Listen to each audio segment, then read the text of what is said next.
The story of Africa's rising wave of defiance against Western corporate power has gained yet another chapter, as Ibrahim Traoré of Burkina Faso makes a decision that has stunned not only the continent, but the entire global market. In a world where multinational corporations dominate economies, shape policies, and dictate terms of trade, Traoré's rejection of a billion-dollar Walmart deal has become a defining symbol of a new era. It is not simply about business, nor is it simply about money. It is about Africa asserting its dignity, reclaiming sovereignty, and refusing to be reduced to a resource extraction zone for the enrichment of outsiders. The magnitude of this decision resonates far beyond Burkina Faso, because it questions the very structure of global trade and capitalism itself. The West, and particularly its corporate giants, have long thrived on Africa's openness to unequal deals. Multinational companies, whether in mining, agriculture, textiles, or retail, have historically entered the continent promising investment, infrastructure, and jobs. But the legacy left behind has too often been hollow. Broken promises, depleted natural resources, tax avoidance, and dependency have defined much of Africa's engagement with foreign corporations. Walmart's attempt to enter Burkina Faso with a sweeping billion-dollar retail investment might appear attractive on paper. To an outsider, it might even seem like a once-in-a-lifetime opportunity for growth. Yet Traoré, looking past the glittering promises, saw something deeper, a threat to Africa's sovereignty, local economies, and future. To understand the weight of this rejection, one must first examine what such a deal truly meant. Walmart's $1 billion proposal was not merely about opening stores and providing jobs. It was an economic blueprint that would have placed Burkina Faso's domestic markets directly in the hands of a corporate behemoth. Walmart's global dominance is built upon its unparalleled ability to undercut local competition through economies of scale, cheap imports, and the exploitation of low-cost suppliers. In Africa, where markets are often fragile, still developing, and deeply dependent on small and medium-sized enterprises, the entry of such a giant could devastate the very fabric of local commerce. Traditional marketplaces, which not only provide goods but also sustain communities, would have been pushed to the margins. Small farmers already struggling against global agricultural monopolies would face new challenges as Walmart's supply chain favored bulk imports and cheaper alternatives. This is where Traoré's vision becomes critical. He understood that accepting the deal would have meant outsourcing the nation's food security and retail structure to an entity whose loyalty is not to Burkina Faso, not to Africa, but to its shareholders in the United States. The numbers may have dazzled the West. $1 billion in promised investment, thousands of jobs created, and a foothold in one of Africa's most promising markets. But Traoré saw the numbers differently. He weighed not just the short-term benefits, but the long-term consequences. He asked whether it was worth trading economic independence for temporary financial gains. He asked whether Africa once again would surrender its future to external actors in exchange for promises that might never materialize. His answer, delivered with clarity and courage, was no. The rejection of the Walmart deal is not an isolated event.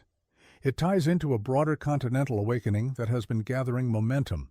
Across Africa, leaders and movements are beginning to reject exploitative contracts, renegotiate resource deals, and push back against debt dependency. Traoré has positioned himself as a central figure in this movement, embodying a defiance that appeals not only to Burkina Faso's people, but also to a Pan-African audience. By rejecting Walmart, he has sent a message that Africa's markets are not for sale to the lowest bidder, nor will they be colonized by corporations that have no stake in Africa's future beyond profit margins. The West's reaction has been telling. Analysts in major financial centers, from New York to London, have framed the rejection as a missed opportunity. They argue that Walmart's entry could have brought modernization, global supply chain integration, and improved retail efficiency. What they fail to acknowledge is that such modernization often comes at the cost of cultural erasure, local business destruction, and dependency. It is a narrative shaped by corporate interests, designed to paint Africa as incapable of managing its own development. But Traoré's decision cuts through this narrative, asserting that true modernization does not mean submission to external forces. It means building systems rooted in African realities, African values, and African priorities. The symbolism of Walmart's rejection cannot be overstated. Walmart, as the world's largest retailer, represents the pinnacle of Western corporate expansion. It is a company known for reshaping entire economies wherever it sets foot. In the United States, small-town businesses have been decimated by its relentless rise. In other parts of the world, from Mexico to South Africa, Walmart's arrival has brought both opportunities and controversies. To reject Walmart is to challenge one of the most powerful economic engines of the global system. And for Burkina Faso, a relatively small and economically challenged country, to be the one delivering this rejection, the shock reverberates across boardrooms and governments alike. But this is not merely a story of rejection. It is a story of reimagination. Traoré's decision is rooted in a broader vision for Africa, one that seeks to replace dependency with self-reliance and exploitation with cooperation. His stance suggests that Africa does not need to rely on corporate giants to solve its economic challenges. Instead, Africa can and must build its own internal markets, nurture its own industries, and protect its own cultural and economic heritage. The billion-dollar figure, which might dazzle many, pales in comparison to the long-term wealth that can be generated if Africa invests in itself. Consider the agricultural implications. Walmart's entry would have meant greater demand for standardized, large-scale suppliers, but Burkina Faso's agricultural landscape is dominated by smallholder farmers, many of whom depend on traditional farming systems and local markets. Walmart's global supply chains would likely have sidelined them in favor of international suppliers or large agribusiness conglomerates. Traoré, in rejecting the deal, is also protecting these farmers, ensuring that their role in the economy is not erased by the machinery of global capitalism. He is signaling that African farmers must not be sacrificed on the altar of cheap imports. Furthermore, the cultural implications are profound. In Africa, marketplaces are more than economic hubs. They are centers of social life, cultural exchange, and community building. Walmart's sterile aisles and imported products would not only reshape buying habits, but also erode centuries-old traditions of commerce. To preserve Africa's cultural and social fabric, protecting its markets from domination by foreign giants is as important as protecting its borders. What Traoré is doing aligns with a growing demand for economic sovereignty. This concept, long spoken of but rarely practiced, is now being embodied in real decisions. Economic sovereignty is the idea that nations must have control over their economic resources, policies, and systems, without undue influence from external powers. By rejecting Walmart's deal, Traoré has shown that Burkina Faso will not allow its economic destiny to be dictated by a corporation headquartered thousands of miles away. He has demonstrated that African leaders have the agency to say no, even when the offer is wrapped in billions. The rejection has sparked debates far beyond Burkina Faso. Across Africa, citizens are asking, should we continue to open our economies to foreign corporations at the expense of our own people? Should we accept deals that look good in the short term but erode our independence in the long term? These are not questions of ideology alone. They are questions of survival. Africa's future will not be determined by how many foreign corporations it attracts, but by how effectively it builds structures that serve Africans first.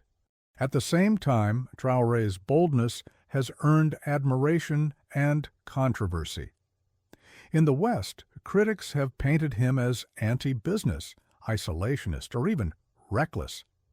But within Africa, he is increasingly seen as a symbol of courage, a leader, willing to do what many others fear. His decision fits within a broader narrative of resistance against exploitation, a narrative that resonates deeply with Africa's youth, who are demanding a future not bound by the mistakes of the past. The consequences of rejecting Walmart will unfold over time. There will be economic pressure, perhaps even retaliation. Western governments and institutions tied to corporate interests may attempt to isolate Burkina Faso or apply subtle forms of punishment.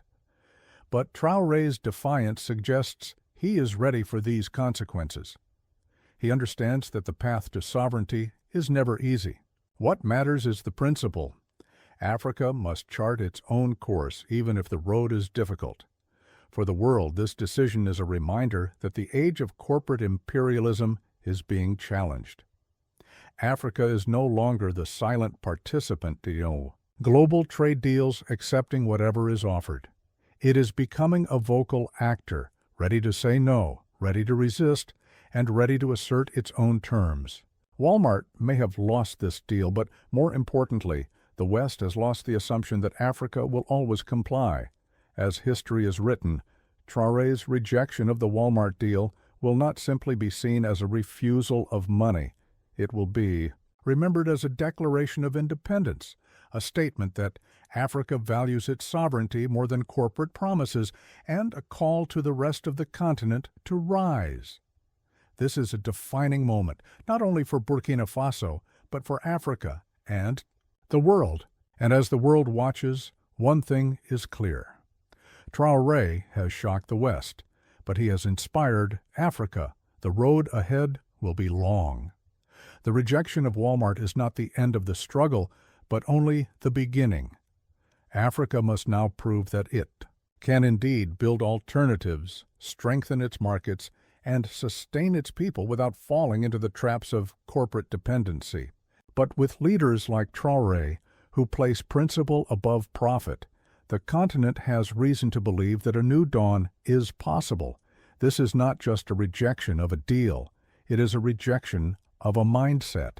It is the birth of a new philosophy of leadership, one that prioritizes dignity, sovereignty, and self-reliance.